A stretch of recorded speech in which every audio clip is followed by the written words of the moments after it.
Dr. Anita Thomas is a clinical psychologist who says being subjected to racist statements or acts over time can lead to chronic stress and stress-related illnesses like diabetes and hypertension. So we certainly have research that shows that it can be a result of an experience that's directly experienced, but it also can be the result of witnessing. I think now that we have social media and video clips, we probably are actually more traumatized and carrying more stress about the possibility of racism than we ever have in our country. And so that really will have long-term both mental and physical health implications. Research suggests racial minorities may experience more stress-linked health problems because of discrimination.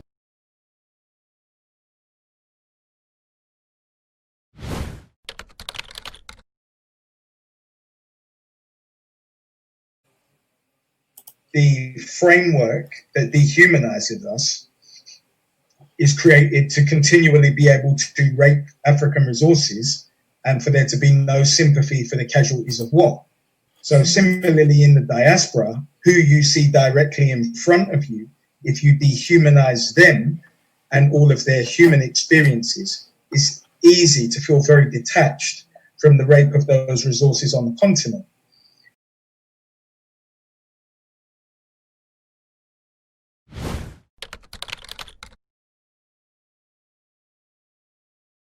There's sometimes this self-loathing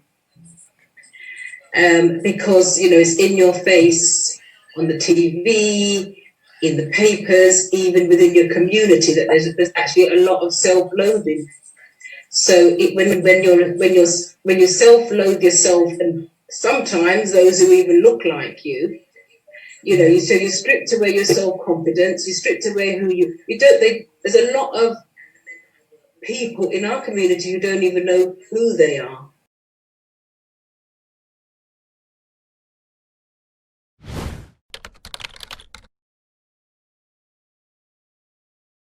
Accept the fact that we're sick.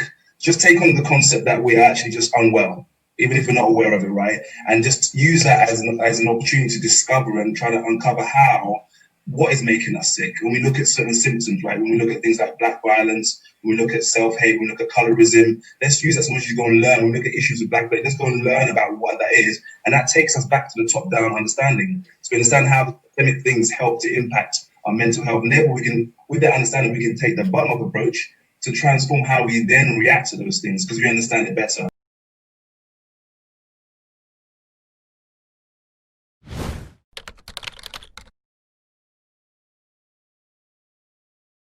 The impact of racism is it minimizes our capacity to thrive, and I think because even when we talk about the glass ceiling and so forth in different professions, that's basically saying that you can't be all that you want to be. And I think in many different ways, whether it's through jobs, whether it's through housing, whether it's through not getting that loan that you want to put up your own businesses, over the course of our lifetimes, we are not given the same opportunity to thrive.